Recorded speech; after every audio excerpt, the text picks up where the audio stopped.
সুলাইমান নবী আজরাইলের সাথে মিটিং করতেছেন। ওই মিটিংয়ে তার মন্ত্রীও উপস্থিত ছিল। তো কথার মাঝে মাঝে আজরাইল মন্ত্রীর দিকে বড় বড় চোখ করে তাকাইতেছে। তো মিটিংয়ের শেষে সুলাইমান নবীকে তার মন্ত্রী প্রশ্ন করলো, আল্লাহর নবী, মিটিংয়ের মধ্যে আমার দিকে যে বড় বড় চোখ করে তাকাইতেছিল ওই লোকটা আসলে কে? তখন সুলাইমান নবী বলল, সে হচ্ছে মৃত্যুর ফেরেশতা মালাকুল মাউত আজরাইল আলাইহিস সালাম।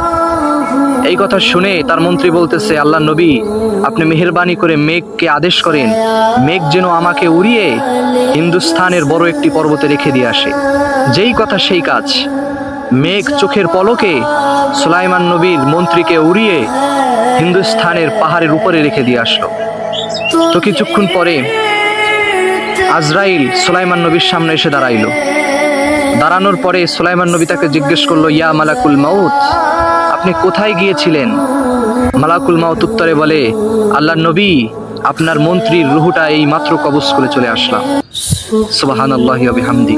আল্লাহ চাইলে তৎক্ষণাৎ আমাদেরকে দুনিয়া থেকে নিয়ে যেতে পারেন। কখন আজরাইল আমাদের সামনে চলে আসে, কখন আমাদের রুহুটাকে নিয়ে উড়াল দিয়ে চলে যায়, সেই খবর আমরা কেউই জানি না।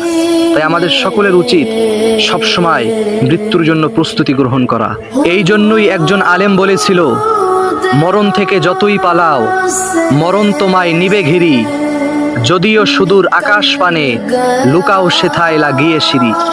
নদী পথে নৌকা চালাও ওহে মাঝি ভাই, বেলা ডোবার আগে আমি ওপার উঠতে চাই। ডুবে গেলে বেলা রে আর উঠে না, ভেঙে গেলে মেলা রে আর জমে না।